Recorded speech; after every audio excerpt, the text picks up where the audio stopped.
이제 우리 다 같이 자리에서 일어나셔서 영과 진리로 주일 예배를 하나님께 드리겠습니다.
오직 나는 주의 풍성한 사랑을 힘입어 주의 집에 들어가 주를 경외함으로 성전을 향하여 예배하리이다. 주께 피하는 모든 사람은 다 기뻐하며 주의 보호로 말미암아 영원히 기뻐 외치고 주의 이름을 사랑하는 자들은 주를 즐거워하리이다. 아멘.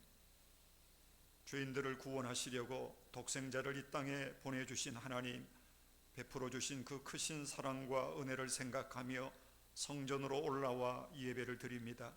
마음이 상한 자를 가까이 하시고 중심에 통회하는 자를 구원하신다고 약속하신 말씀을 기억합니다. 주님, 지난 한 주간 세상에서 살면서 저희들의 몸과 마음이 지치고 상하여 있습니다. 저희들의 모습을 있는 그대로 받아주시고 이 예배를 통하여 저희들의 몸과 마음이 새 힘을 얻어 강건한 모습으로 회복되게 하여 주옵소서. 예수님의 이름으로 기원하옵나이다. 아멘.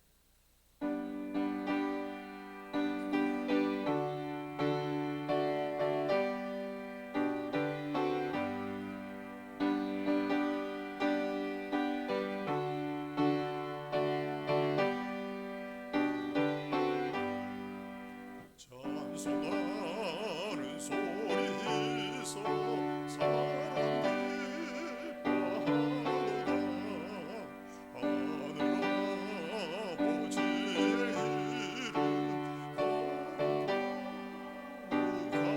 거룩하도다.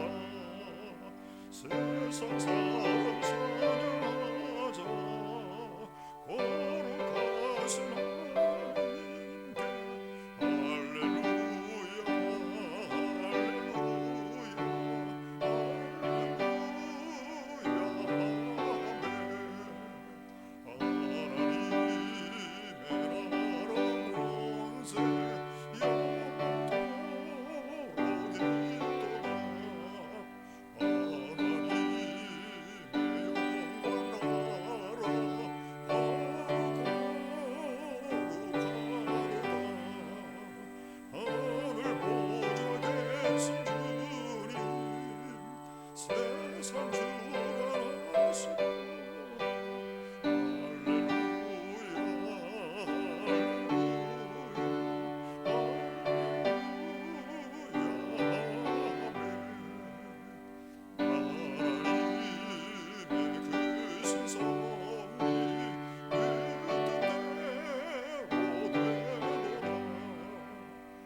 전능하신 아버지 하나님, 천지의 창조주를 믿습니다.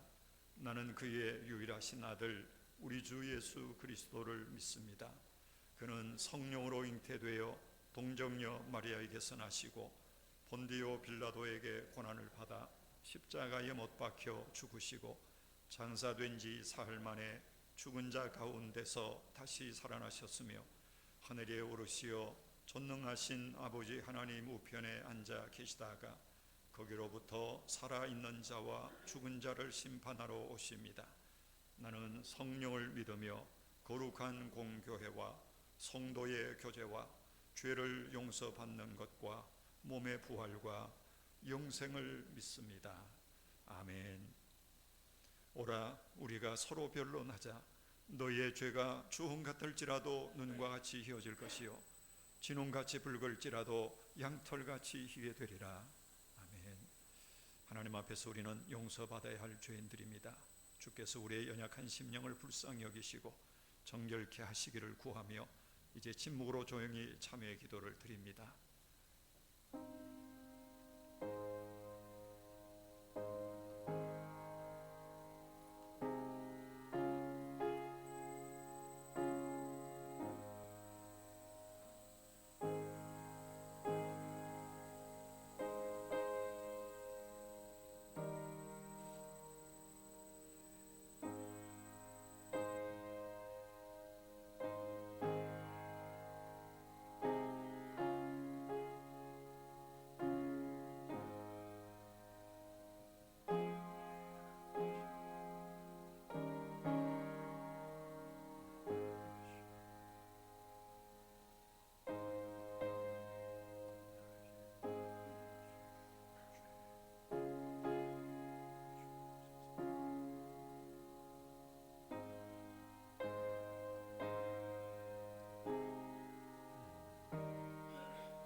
이제 우리에게 주시는 하나님의 용서의 말씀을 받겠습니다. 이날에 너희를 위하여 속죄하여 너희를 정결하게 하리니 너희의 모든 죄에서 너희가 여호와 앞에 정결하리라. 아멘. 자리에 함께 앉으셔서 93장 찬양합니다.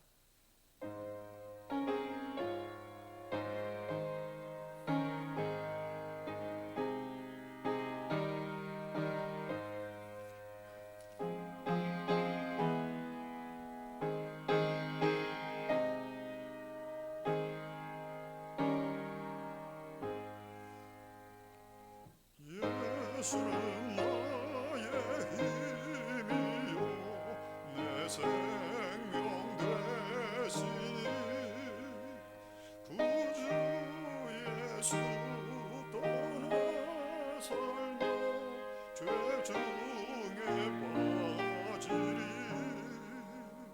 눈물이 앞을 가리고 내 맘에 근심 쌓일 때 위로하고 힘주시니 주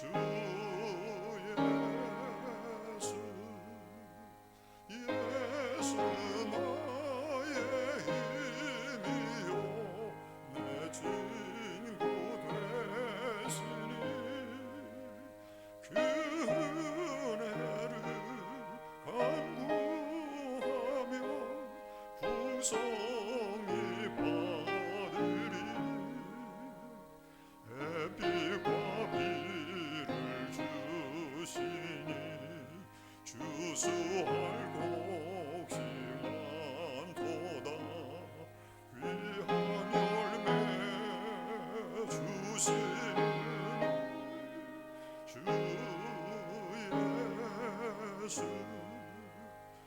예수는 나의 힘이요 내 기쁨 되시니 그 명령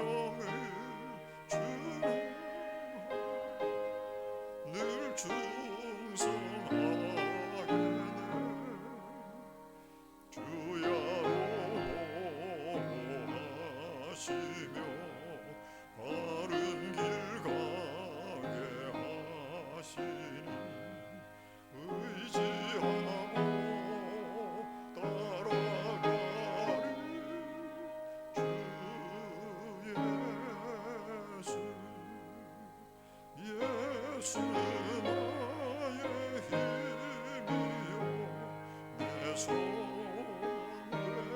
되시니 이 세상에 온 영생 얻으리 한없는 복을 주시고 영원한 기쁨 주시니 나의 생명 나의 기쁨 주 예수.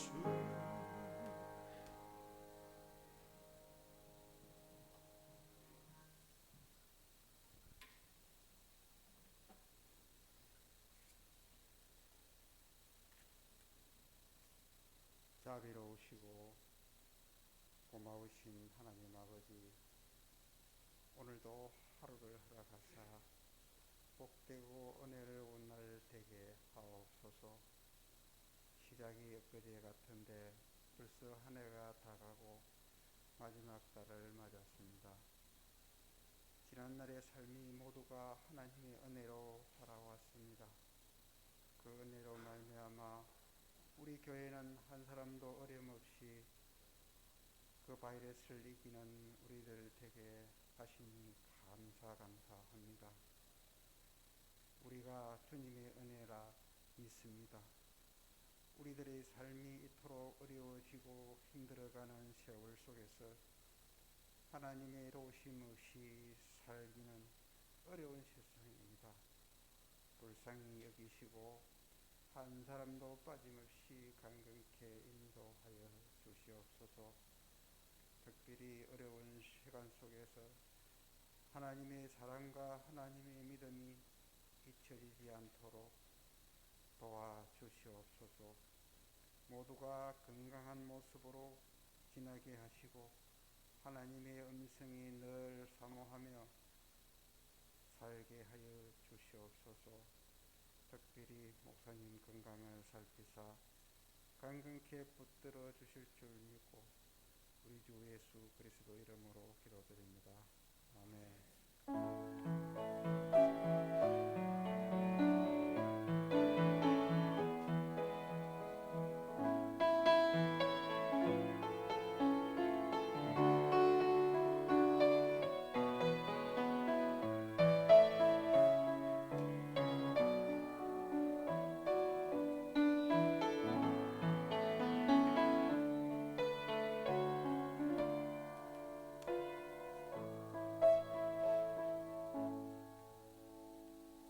오늘 하나님의 말씀은 구약 성경 이사야 64장 1절부터 9절까지 말씀입니다. 구약 1045쪽 이사야 64장 1절에서 9절까지 하나님의 말씀을 봉독합니다. 원하건대 주는 하늘을 가르고 강림하시고 주 앞에서 산들이 진동하기를 불이 섭을 사르며 불이 물을 끓임 같게 하사 주의 원수들이 주의 이름을 알게 하시며 이방 나라들로 주 앞에서 떨게 하옵소서. 주께서 강림하사 우리가 생각하지 못한 두려운 일을 행하시던 그때에 산들이 주 앞에서 진동하여 싸우니 주 외에는 자기를 앙망하는 자를 위하여 이런 일을 행한 신을 옛부터 들은 자도 없고 귀로 들은 자도 없고 눈으로 본 자도 없었나이다. 주께서 기쁘게 공의를 행하는 자와 주의 길에서 주를 기억하는 자를 선대하시거늘 우리가 범죄함으로 주께서 진노하셔 싸우며 이 현상이 이미 오래되어 싸우니 우리가 어찌 구원을 얻을 수 있으리이까. 무릇 우리는 다 부정한 자 같아서 우리의 의는 다 더러운 옷 같으며 우리는 다 잎사귀같이 시들므로 우리의 죄악이 바람같이 우리를 몰아가나이다. 주의 이름을 부르는 자가 없으며 스스로 분발하여 주를 붙잡는 자가 없사오니 이는 주께서 우리에게 얼굴을 숨기시며 우리의 죄악으로 말미암아 우리가 소멸되게 하셨음이니이다. 그러나 여호와여 이제 주는 우리 아버지시니이다. 우리는 진흙이요 주는 토기장이시니 우리는 다 주의 손으로 지으신 것이니이다. 여호와여 너무 분노하지 마시오며 죄악을 영원히 기억하지 마시옵소서. 구하오니 보시옵소서 보시옵소서. 우리는 다 주의 백성이니이다. 아멘.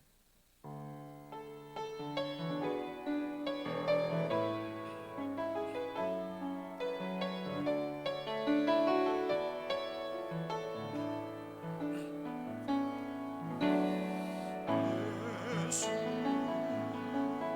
우리 왕이여 이곳에 오소서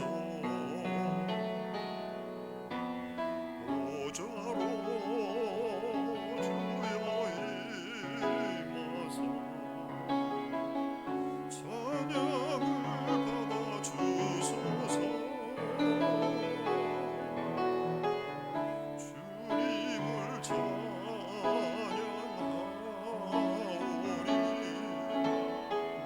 주님을 경배하오니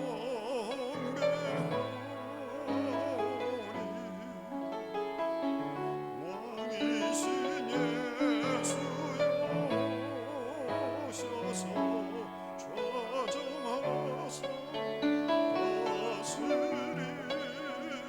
다스리소서.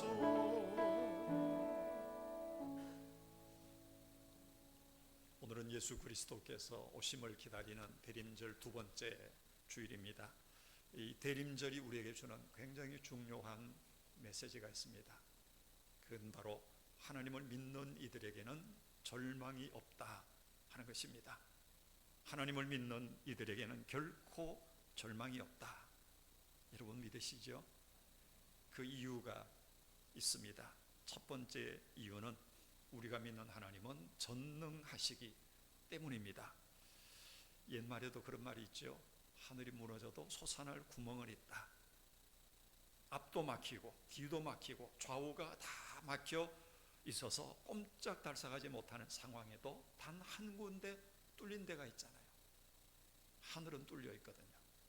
이걸 신앙적으로 말하면 전능하신 하나님이 살아계시니까 그를 믿는 우리에게는 소망이 있다 하는 그 얘기입니다. 유다가 멸망한 후 70년 동안 바벨론 포로에서 고생하던 이스라엘 백성들이 고향 땅으로 돌아옵니다. 하지만 그들이 다시 찾은 고향 땅은 쑥대밭이 되어 있었습니다. 도저히 사람이 살 만한 그런 땅이 아니었습니다. 그런 현장을 일찍이 믿음의 눈으로 바라보고 예언하면서 이사야 선지자는 이렇게 통곡하며 하나님 앞에 기도합니다. 오늘 본문 이후에 나오는 10절부터 12절까지를 제가 공동 번역으로 한번 읽어 드리겠습니다. 당신의 거룩한 성읍들은 폐허가 되었습니다. 시온은 무인지경이 되었고 예루살렘은 쑥밭이 되었습니다. 우리 선조들이 모여 당신을 찬양하던 곳, 그 웅대하던 우리의 성전이 불에 타버렸고 귀중하게 여기던 모든 것이 망가졌습니다. 야훼여, 이렇게 되었는데도 당신께서는 무심하십니까? 우리가 이렇듯이 말 못하게 고생하는데도 보고만 계시렵니까? 하도 딱하고 처절해서 이사야 선지자는 이렇게 하나님 앞에서 통곡하며 기도하고 있었던 거지요. 70년 만에 돌아온 그들의 손에는 가진 것이라고는 아무것도 없었습니다. 포로 생활하다가 왔으니 뭐가 있겠습니까? 그리고 막상 돌아와서 무너진 데를 건축하려고 생각해 보니 이게 엄두가 나지 않는 겁니다. 일이 태산같이 많았습니다. 그런데 설상가상으로 주변의 나라의 원수들은 조롱하고 온갖 회방을 놓습니다. 그러는 중에 일은 하나도 진척이 되지 않고 세월만 1년 2년 계속 흘러갑니다. 그러면서 백성들은 다 지치고 맥이 빠져서 절망하고 말았던 거지요. 그래서 이사야 선지자는 하나님 앞에 그 원통한 현실을 내다보면서 이렇게 호소의 기도를 올리는 것입니다. 오늘 본문 1절과 2절을 쉬운 번역으로 읽어봅니다. 주여 강림하소서, 하늘을 가르고 우리 가운데 임하소서. 불이 섭을 사르듯이 이 땅에 불의를 불사르시고 불이 물을 끓이듯이 원수들을 공의로 끌어주소서. 이게 이사야 선지자의 피 끓는 기도, 호소의 기도입니다.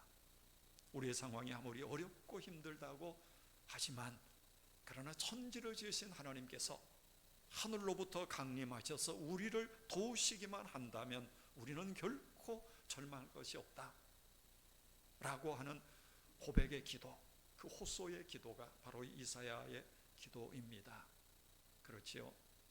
천지를 창조하신 하나님이 내려오셔서 당신의 택한 백성들을 도우시기만 한다면 불가능한 일이 어디 있겠습니까? 낙심할 일들이 어디 있겠습니까? 관건은 하나님이 오시는 겁니다. 그래서 이사야 선지자는 하나님 앞에 호소하지요. 오시옵소서, 여호와여 오시옵소서. 오시기만 한다면 이 처절하고 비극적인 상황 우리는 넉넉히 이길 줄로 믿습니다. 이게 이사야의 고백입니다. 사도 바울도 이와 똑같은 고백을 했지요. 로마서 8장 31절에 만일 하나님이 우리를 위하시면 누가 우리를 대적하리요. 하나님이 우리 편에 계시기만 하면 우리가 걱정할 게 하나도 없다고 하는 것입니다. 이 대림절 두 번째 주일에 우리에게 주시는 하나님의 위로의 메시지가 바로 이겁니다. 전능하신 하나님을 믿는 우리에게는 결코 절망은 없다. 코로나가 어떻든 내가 지금 처한 삶의 환경과 조건이 어떠하든지 간에 하나님께서 나를 도우신다면 나는 걱정할 것이 없다고 하는 것입니다. 이 믿음을 이 아침에 우리가 붙들어야 되겠습니다. 한 노신사가 도로를 운전하다가 길가에 고장난 차와 어쩔 줄 몰라 하는 젊은이를 보았습니다. 차를 세우고 그 젊은이에게 다가가 물었습니다. 젊은이, 뭘 좀 도와드릴까요?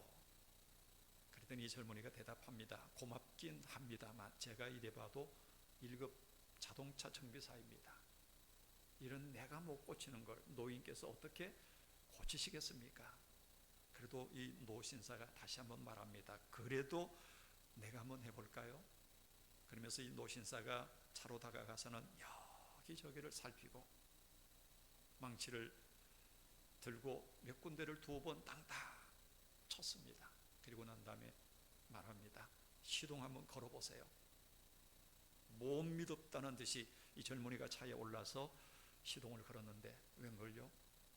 그냥 자동차 시동이 붕 하고 걸리는 겁니다. 깜짝 놀란 이 젊은이가 노신사에게 인사를 합니다. 1급 정비사인 저도 못 고치는 걸 어떻게 이렇게 단번에 고쳐내십니까? 대체 당신은 누구세요? 내가 바로 이 자동차를 만든 헨리 포드입니다. 1급 정비사가 못 고쳐도 그 차를 만든 헨리 포드는 고칠 수가 있었던 거지요. 내 인생이 다 망가졌어도 끝났다고 할지라도 그리고 절망하는 그 순간에도 내 인생을 만드신 하나님 그리고 내 인생의 주인 되신 하나님은 얼마든지 다시 시작하실 수 있는 줄로 믿습니다. 내가 못한다고 하나님도 못하신가 하잖아요. 내게 불가능하다고 하나님께도 불가능한 것은 결코 아닙니다.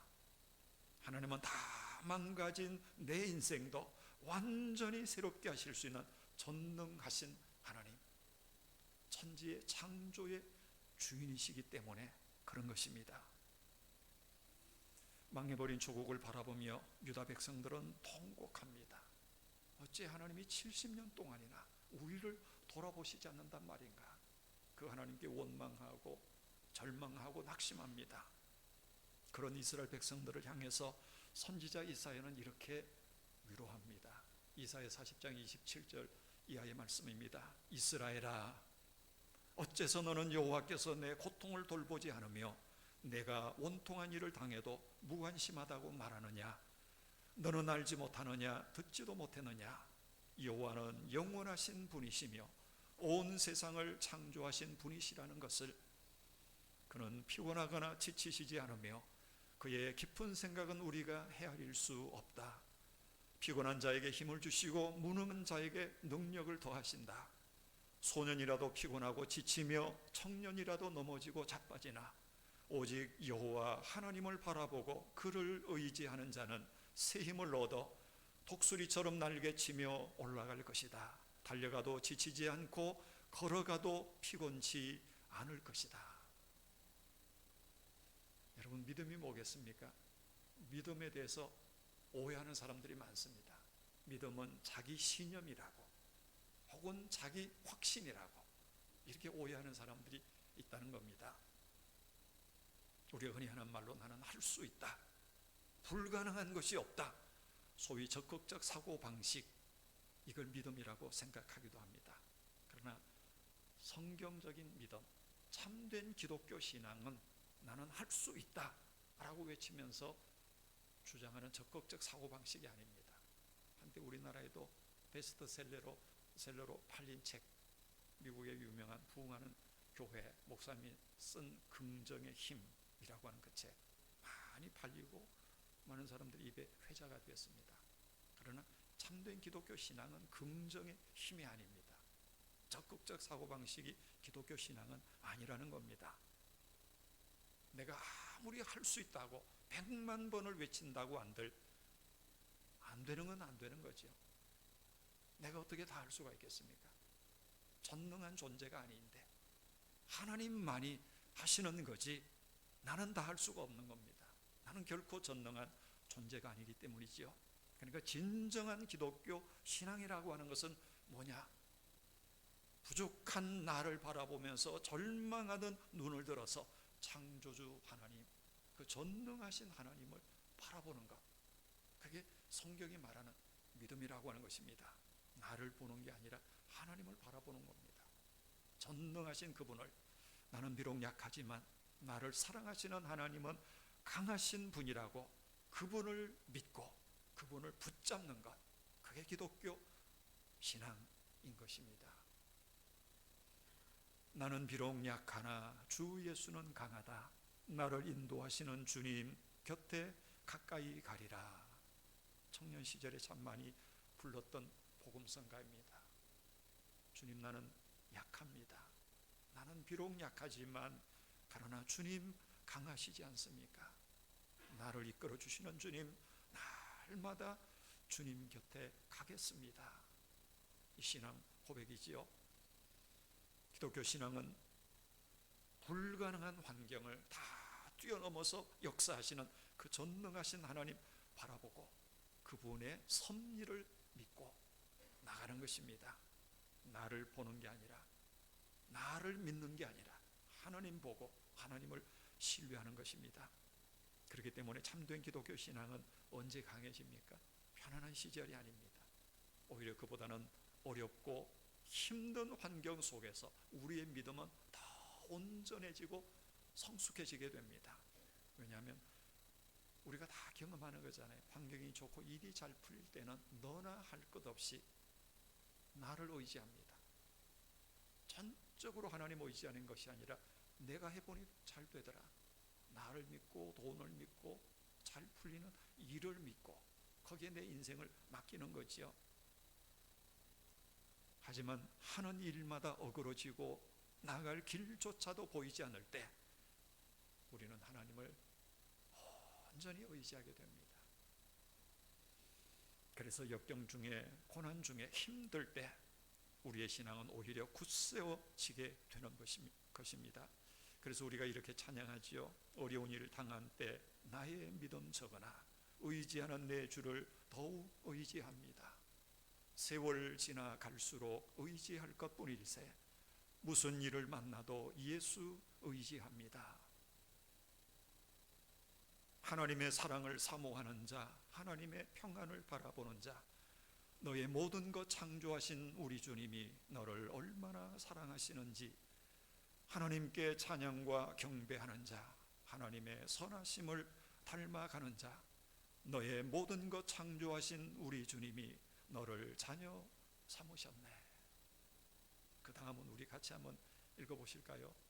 하나님 사랑의 눈으로 너를 어느 때나 바라보시고 하나님 인자한 귀로서 언제나 너에게 기울이시니 어두움의 밝은 빛을 비춰주시고 너의 작은 신음에도 응답하시니 너는 어느 곳에 있든지 주를 향하고 주만 바라볼지라, 주만 바라볼지라.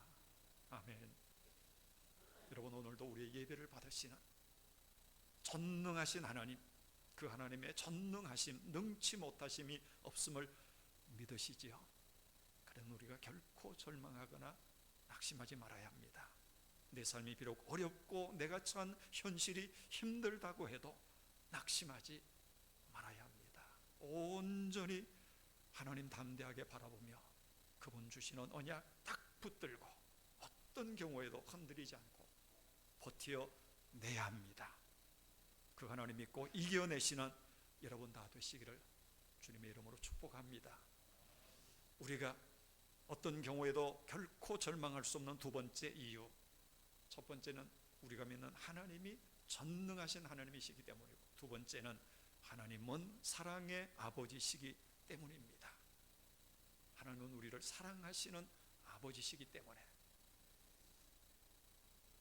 유다 백성들이 겪는 고통 중에 수많은 고통들이 있었지만 그 중에서 가장 큰 고통 하나가 있었습니다. 그게 뭔가 하면 이 모든 고통을 하나님이 허락하셨다는 겁니다. 어린아이들에게 마음에 제일 큰 고통과 상처가 있다면 뭘까요? 우리 엄마가 날 버렸나 봐. 우리 아버지 엄마가 나를 버렸나 봐. 이것이 아이들에게 평생 씻기 어려운 그런 마음의 고통 아니겠습니까? 하나님이 나를 버리셨나 봐. 이게 성도들에게는 견딜 수 없는 고통이 됩니다. 왜 이스라엘 백성들이 70년 동안 바벨론 포로 생활을 해야만 했을까요? 왜 그들의 조국이 그렇게 폐허가 되어야 했겠습니까? 누가 그렇게 한 겁니까? 바벨론이 한 걸까요? 겉으로 보면 바벨론이 한 것 같지요. 그러나 그게 아닙니다. 하나님이 하셨어요. 하나님이 이 모든 일을 행하신 겁니다. 그러면 하나님께서 당신의 택하신 백성들을 그렇게 고통스럽게 만드신 이유가 뭡니까?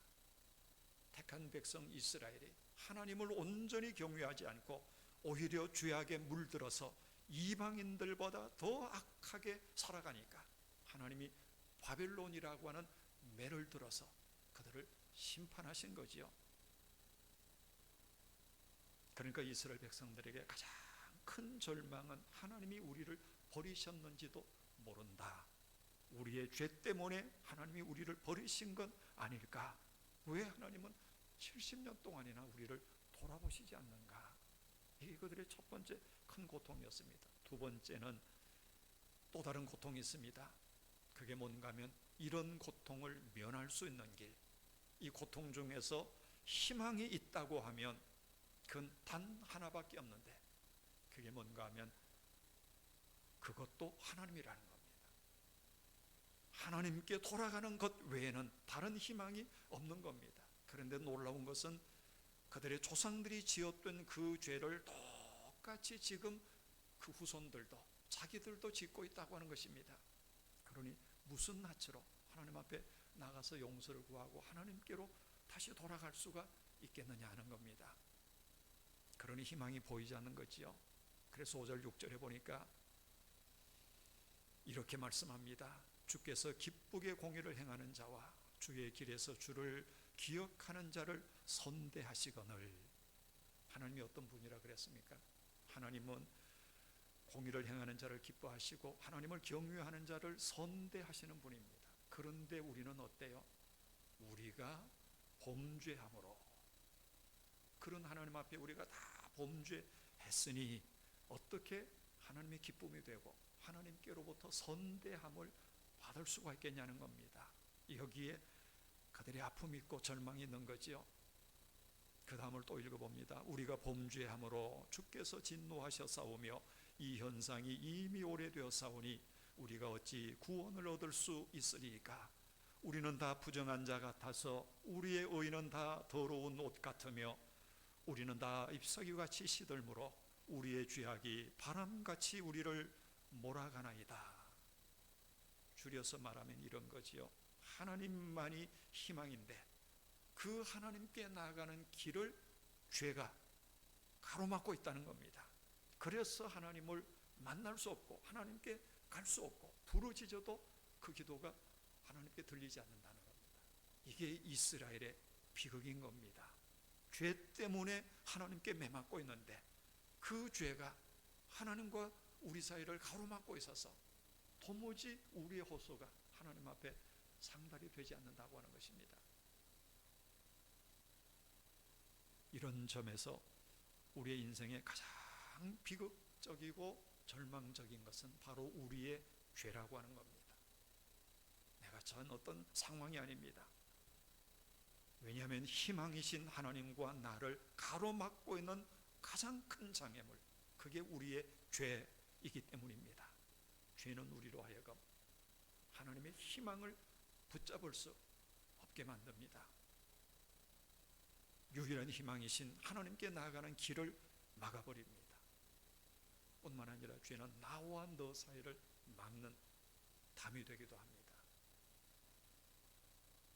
비유하자면 마치 이 죄라고 하는 것은 우리의 혈관을 막고 피를 통하지 못하게 만드는 콜레스테롤 덩어리와도 같습니다.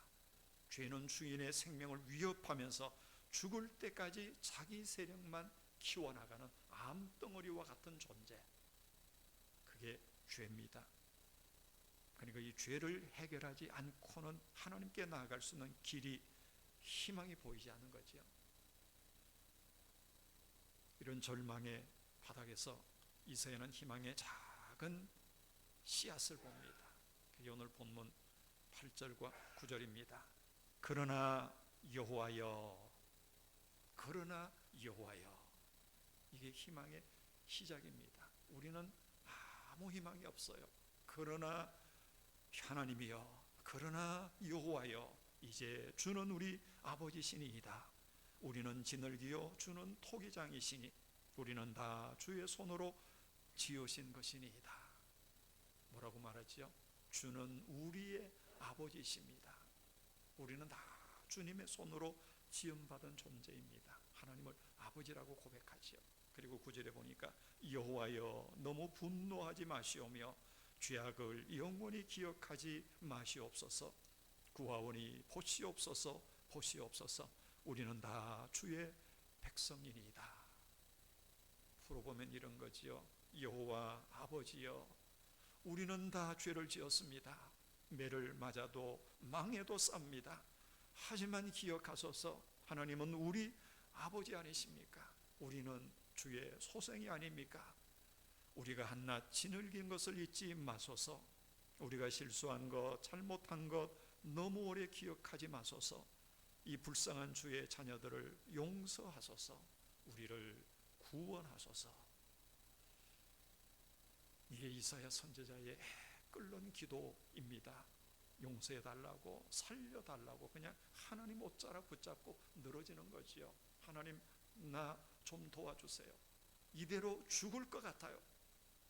하나님 앞에 필사적으로 매달리고 하나님을 붙드는 겁니다. 내가 지난날 한 것 하나님께 매를 맞아도 싸고 맞아서 죽어도 싸지만, 그러나 내가 하나님의 아들 아닙니까? 아버지의 아들이 아닙니까? 아버지는 나를 사랑하시는 사랑의 아버지가 아니십니까?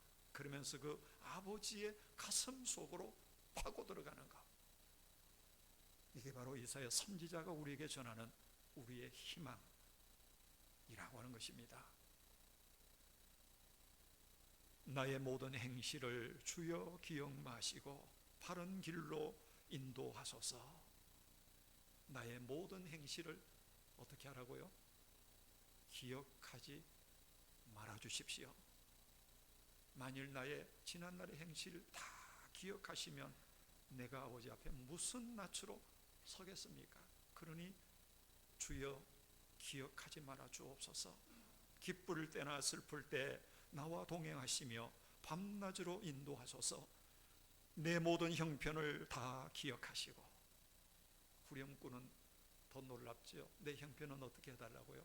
다 기억해 달라는 겁니다. 지난날 나의 모든 못된 행실은 다 잊어주시고, 그리고 나의 모든 처한 형편은 낱낱이 기억해 주시고.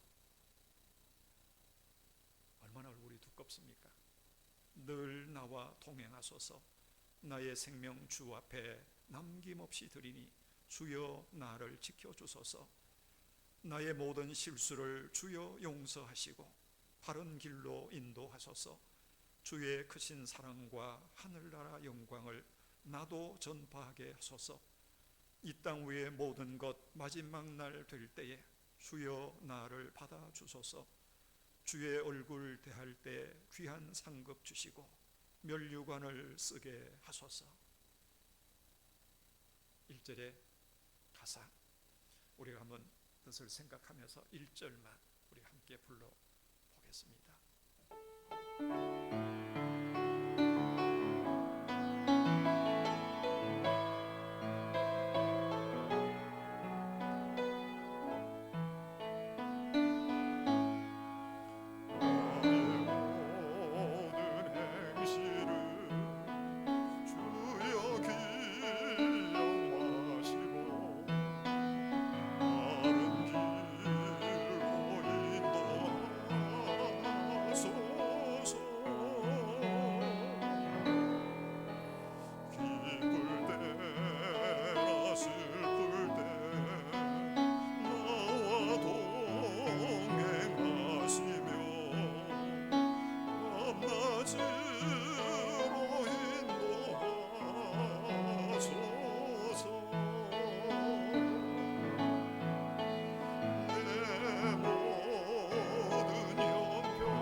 아멘. 2000년 전 유대 땅은 로마 제국의 말발굽에 밟혀서 백성들은 도탄에 빠져 있었습니다. 그 고통을 살펴야 될 정치 지도자들, 자기들의 배만 불리고 백성들의 고통은 안중에도 없었습니다. 심지어는 백성들의 영혼을 돌아보며 치유해야 될 종교 지도자들조차도 똑같이 부패하고 타락했습니다. 한마디로 2000년 전 유대 땅은 절망의 땅이었습니다. 희망이라고는 눈 씻고도 찾아볼 수 없는 그런 땅이었습니다. 바로 그때 그런 희망 없는 땅으로 하늘 보좌를 버리고 살아계신 하나님께서 강림하셨습니다. 그것도 초라하고 냄새나는 마국간으로 찾아오셨습니다. 그리고 십자가 높이 달려 죽으시면서 인생들의 죗값을 치를 속죄 제물이 되셨습니다. 바로 여기에 우리의 희망이 있는 것입니다. 전능하신 하나님이 죽으실 만큼 우리를 너무너무 사랑하셔서 아들까지 내어주셨다는 이 복음, 바로 이 복음에 우리의 희망이 있습니다. 그러므로 여러분, 지금 내 형편이 아무리 어렵고 힘들고 어려워도 낙심하지 마십시다. 그 하나님 아버지가 살아계셔서 지금도 자녀된 나를 붙잡고 계시면서 내 인생의 걸음을 한 걸음씩 인도해 가고 계심을 잊지 마십시다. 이 거룩하고 아름다운 계절에 영으로 우리 가운데 오시는 그 하나님 다시 눈을 들어 바라보실 수 있기를 바랍니다. 오헬리의 단편 소설 마지막 잎새에 나오는 이야기입니다. 질병에 시달리다가 절망에 빠져서 죽기를 갈망하는 이 주인공 존시라고 하는 아가씨가 이렇게 고통스럽게 내뱉습니다. 어서 마지막 잎새가 떨어지는 것을 보고 싶어. 기다리다 지쳐서 이젠 생각하는 것도 힘들어. 이제 모든 집착을 버리고 지친 담쟁이 넝쿨의 마지막 잎새처럼 그냥 져버리고 싶어. 그렇게 마지막 잎새 하나가 떨어지면 자기도 그와 함께 죽을 거라고 생각하고 있었던 거지요. 그런데 놀랍게도 그날 밤 모질게 불어대는 폭풍우 비바람 속에도 그 마지막 잎새 하나가 떨어지지 않고 있는 겁니다. 아침에 그것을 본 존 씨가 어쩌면 자신도 살 수 있겠구나 하는 희망과 용기를 다시 붙들게 됩니다. 그런데 그 순간에 놀라운 소식이 전해집니다. 간밤에 이웃집 할아버지 화가 배어만이 돌아가셨다고 하는 겁니다. 그런데 사실은 비바람 몰아치는 그 날, 모질게 폭풍우가 몰아치는 그날 담장에 사다리를 타고 올라서 그 벽에다가 잎새를 그려 놓고 있었던 사람이 바로 그 배엄한 할아버지였습니다. 그로 인해서 그 할아버지가 돌아가시게 된 겁니다. 그러니까 주인공이 존 씨라고 하는 아가씨가 다시 살 소망을 불태우게 만들었던 그 마지막 잎새, 그 잎새는 배엄한 할아버지가 자신의 평생의 마지막 작품으로 남긴 잎새 그림이었던 것입니다. 오늘도 대림절에 오시는 예수님, 그분은 폭풍우 비바람 몰아치는 밤에 마지막 잎새를 그려놓았던 그 배엄한 할아버지처럼 두려워하고 낙심하고 지친 우리에게 다가오셔서 우리 안에 다시 살 소망을, 희망을 불어넣어 주시는 사랑의 하나님, 그분이 바로 우리가 믿는 예수 그리스도입니다. 이 헨리의 소설 속에 나오는 배엄한 할아버지는 죽을 수밖에 없는 유한한 존재이지만, 그러나 이 대림절 예배 가운데 오셔서 우리에게 소망을 주시는 하나님, 그분은 우리의 모든 죄와 허물을 다 씻어 주실 뿐만 아니라 지금도 우리를 온전히 새롭게 만드시는 전능하신 하나님, 사랑의 아버지심을 여러분 잊지 마시기를 바랍니다. 이 아름다운 대림절 기간에 그 하나님을 사모하고 그 하나님을 만나시기를 원합니다. 그리고 그 하나님을 내 인생의 주인으로 다시 모셔드리고 그 주님과 매일 매 순간을 소망 가운데 믿음으로 동행할 수 있기를 주님의 이름으로 축복합니다. 함께 기도하겠습니다. 우리의 소망이신 하나님, 희망이신 하나님을 믿음으로 붙잡게 하여 주시옵소서. 이 대림절 기간에 그 주님을 우리 마음속에 모시고 그 주님과 동행하며 날마다 믿음의 승리를 살게 하여 주옵소서. 함께 기도하겠습니다.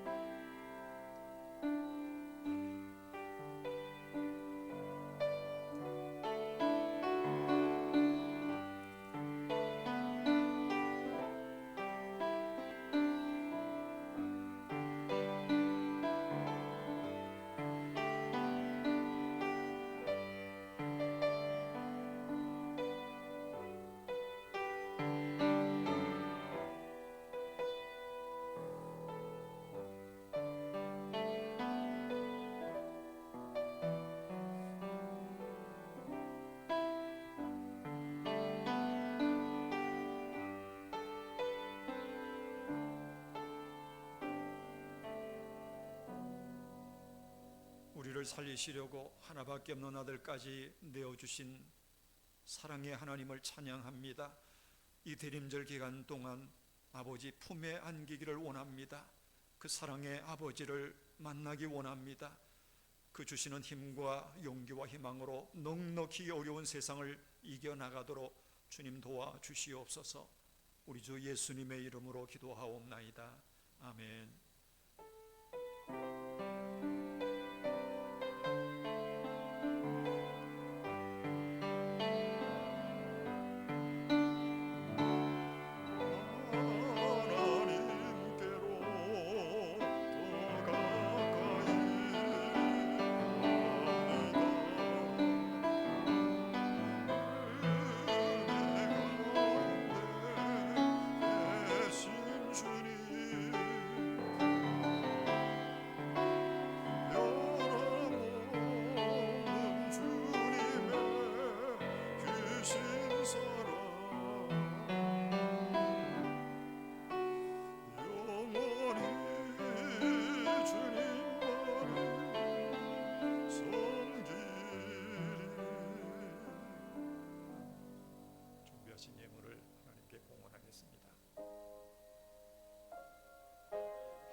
같이 일어나셔서 봉헌 찬송하겠습니다.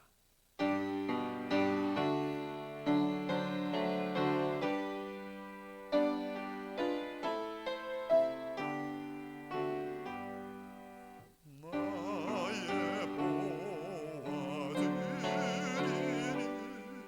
주여 받아주셔서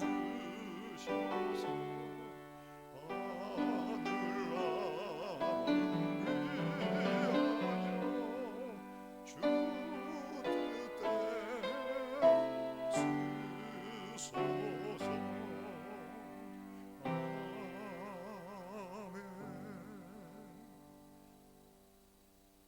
영원토록 존귀와 영광을 받으실 아버지 하나님, 우리 주님 오시는 날을 기다리며 두 번째 대림절 초에 불을 밝힙니다.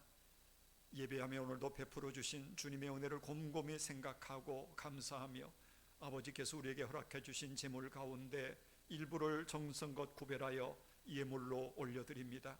드리는 그 사랑과 믿음과 그 마음을 기억하여 주시고 그 손길 닿는 곳곳마다 이 땅 위에 사는 동안 하늘의 복과 땅의 복으로 채워 주시옵소서. 우리 중에 병든 이들 일으켜 주시고 낙심한 사람 위로하여 주시며 소망을 잃은 이들에게 용기와 믿음을 더하여 주시옵고, 이 어려운 시련과 역경을 만날 때에도 오직 살아계시는 하나님, 전능하신 하나님만 온전히 바라보며 하나님 주시는 힘으로 넉넉히 이겨나가는 주님의 백성들 되게 하여 주옵소서.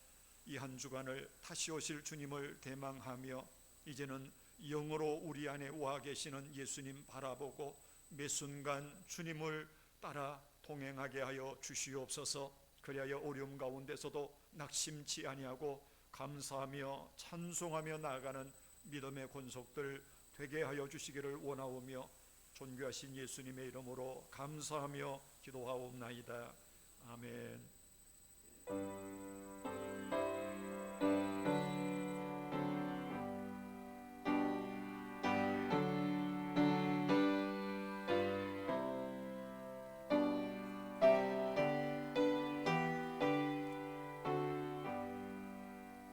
어려운 일 당한 때 나의 믿음 적으라.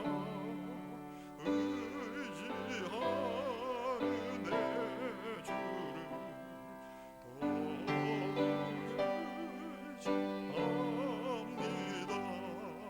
세월 지나갈수록 의지할 것뿐일세. 무슨 일을 당해도 예수 의지합니다. 성령께서 내 마음 밝히 비춰주시니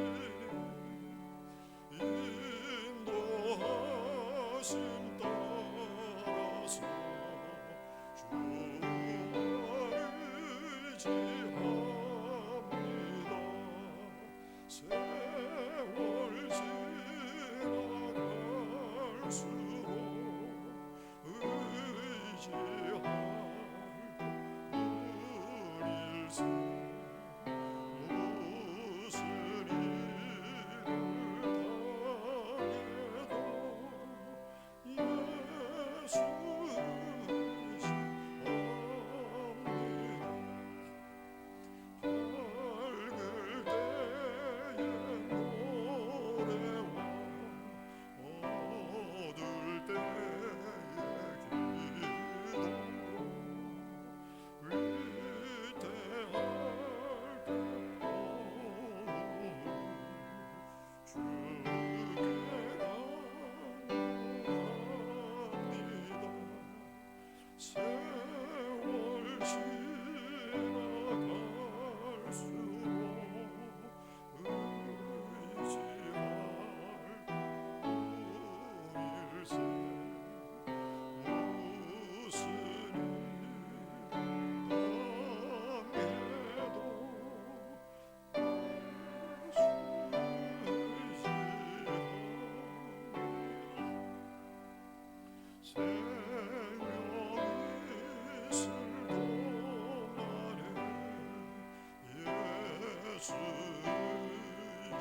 주 예수 그리스도의 그 크신 은혜와 하나님 아버지의 무한하신 사랑하심과 성령님의 감화 감동 교제케 하여 주심이 하나님 앞에 나와 예배하고 주신 약속의 말씀 붙들고 그 말씀으로 믿음으로 살아가기를 결단하며 나아가는 사랑하는 주의 백성들 한 분 한 분 머리 위에 지금부터 영원까지 함께 계시기를 간절히 축원하옵나이다.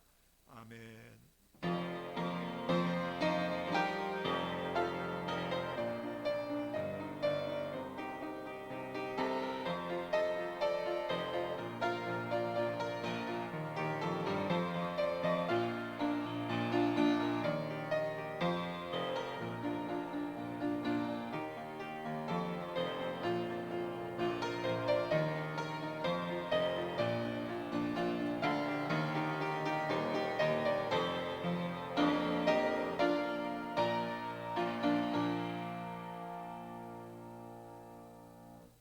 자리에 앉으시겠습니다. 교회 소식을 알려드립니다. 주일 1부, 2부 예배를 우리가 예배당에서 모여서 드리지만 아직까지도 예배 못 나오시는 분들이 계셔서 1부 예배는 영상으로 해서 카톡으로 전송을 하고 2부 예배는 온라인으로 있는 곳에서 참여하시도록 실시간 예배를 중계합니다. 그러니까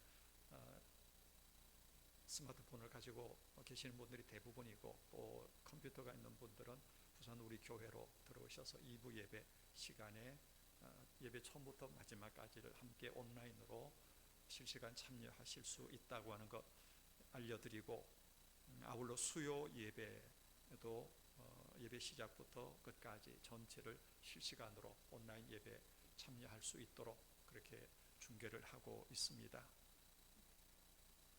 혹 못 나오시는 분들이 예배를 이렇게 걸으시는 일이 없도록 주변에도 목장에도 알려주시고 함께 나눠주시면 좋겠습니다. 오늘 대림절 두 번째 주일이고요. 12월은 우리가 특별히 가족 전도, 가족 구원을 위해서 기도하고 섬기고 초청하는 그런 달입니다. 가족 전도 위해서 함께 힘써 주시기를 바랍니다. 그리고 다음 주일은 새해 헌금 작정을 하려고 합니다. 우리가 매번 드리는 주일마다 드리는 헌금이지만 특별히 이제 내년도 예산을 우리가 잡고 또 사업을 집행하고 하는 일에 있어서 우리가 기본적으로 좀 참여해 주셔야 될 부분이 있습니다. 첫 번째는 11조를 작정하고 전체 11조 우리가 규모를 어느 정도는 파악하는 것이 중요합니다. 그래서 11조를 드리고 두 번째는 사역 헌금, 전도 혹은 선교 구제를 위한 사역 헌금에 참여하시고 그리고 건축 헌금은 우리가 한 달에 한 번씩 지금도 드리고 있는데 우리가 한꺼번에 많은 액수를 정해서 건축 헌금을 하면 모두가 부담스럽고 힘들어집니다. 그렇지만 크게 부담이 되지 않게 그러나 작지만 우리 마음속에 거룩한 부담을 가질 수 있기 위해서 이런 방법으로 건축 헌금을 해오고 있습니다. 이 부분에도 참여하지 못하신 분들도 함께 마음을 모아서 참여를 해 주시기를 바랍니다. 종교개혁자 칼빈은 교회는 어머니와 같다. 하나님은 아버지라면 교회는 어머니라고 말했는데 우리의 믿음의 어머니, 영혼의 어머니인 우리 교회를 세우는 일에 어머니를 대접하는 그런 마음으로 건축 헌금에 참여해 주시기를 바라고요. 우리가 이렇게 적은 돈인 것 같지만 많은 분들이 참여하고 이게 누적이 되면서 건축 헌금들이 모여지고 있습니다. 이렇게 우리가 정립을 해 간다면 우리가 교회 건축을 위해서 지고 있는 부채들도 앞으로 우리 힘으로 충분히 해결해 나갈 수 있겠다 하는 그런 기대와 믿음을 가지게 됩니다. 결국은 우리 모두가 작은 것이지만 마음을 모아서 함께하면 큰 일도 이루어낼 수가 있겠습니다. 그래서 다음 주일에 새 헌금을 작정하는 일에 우리 교우들이 명확하게 표기를 해주시기를 바라고요. 사랑의 저금통은 셋째 주일까지 교회로 제출을 해주시면 사랑의 현장 갖기를 위해서 쓰겠습니다. 예결위원회 주보의 명단이 나와 있고 개별적으로 연락이 됐는 줄로 압니다. 일부 예배 후에 사무실에서 모임을 갖겠습니다. 2부 예배 후에 제주회 모입니다. 그리고 또 한 가지 다음 주에 우리가 작정하게 될 것은 말씀 대행진입니다. 다음 주에 좀 더 구체적으로 말씀을 드리려고 합니다만 내년과 내후년 2년 동안을 우리가 어쨌든 성경과 함께 먹고 마시고 숨쉬고 함께 걸어가자, 성경을 살기를 우리가 목표로 해서 2년 동안 말씀에 집중하려고 합니다. 그 중에 가장 크게 강조하고 우리 전 교우들이 동참하기를 원하는 것은 성경 필사입니다. 이 필사하는 일에 우리 온 교우들이 참여하고 필사된 성경을 하나님 앞에 봉헌하고 예배드리는 그런 날을 정하고 그 목표를 두고 우리가 2년 동안 2년 가까운 시간 동안 전 교회가 함께 힘을 모아 가려고 합니다. 구체적으로 설명을 드리고 다음 주에 신청을 하도록 그렇게 하겠습니다. 주부에 없는 광고를 알려드립니다. 나가실 때 우리 교우들을 위해서 가정에 하나씩 떡봉지를 준비했습니다. 보니까 떡봉지가 작은 게 아니더라고요. 가래떡도 들어있고 뭐 그게 시로떡입니까? 그것도 들어있고 제법 크게 묵직한 봉지던데 그동안 우리가 주일 낮에 점심을 못했기 때문에 점심을 하려고 준비했던 그 쌀을 가지고 우리 교우들에게 이렇게 남아해서 드리는 것이 좋겠다 해서 준비한 것입니다. 교회에서 준비한 것이고요. 그리고 또 한 가지는 황길래 권사님 친정 모친께서 오늘 아침 6시경에 별세하셨습니다. 우리 김주원 장로님 가정의 장모님이신데 오늘 별세하셨으니까 장례는 이번 화요일이 되겠습니다. 그리고 빈소는 초량이죠. 거기가 시민장례식장 조방 앞에 있는 시민장례식장의 빈소가 마련이 되어 있습니다. 차후에 문상 일정에 대해서는 우리 목장이나 또 기관을 통해서 문자로 안내를 해드리도록 하겠고요. 슬픔을 당한 가정과 가족들 위로해 주시기를 바랍니다. 지금까지는 이런 강조를 잘 안 했는데 우리 교회 교우들 안에 이제 특별히 잔치도 그러하겠지만 사실은 더 우리가 마음을 모아야 될 것이 장례가 났을 때, 상가가 났을 때는 우리 교회 모든 교우들이 이런저런 모양으로 참여를 꼭 해주시기를 바랍니다. 나는 참여해야 될 의무가 있으니까 참여하고 나는 의무가 없으니까 안 해도 되겠다 하는 것이 아니라 슬픔을 당한 가정을 위해서는 모두가 다 함께 마음을 같이 하고 위로하고 이렇게 격려해주고 기도해주는 것이 얼마나 필요한지 모릅니다. 요즘은 장례식장에도 상조에서 와서 여러 가지로 많이 이렇게 도우니까 우리 교회가 크게 할 일은 없어졌습니다. 그렇지만 작은 것이라도 우리가 슬픔 당한 가정을 위로하고 어느 가정의 슬픔을 당했든지 앞으로는 우리 교회 모든 성도들이 우리 가정의 일처럼 그렇게 생각하고 마음을 모아주시고 격려해 주시기를 바랍니다. 우리 좌우 앞뒤에 계시는 분들 손 한번 인사 나누시겠습니다. 마지막 찬양을 부르겠습니다.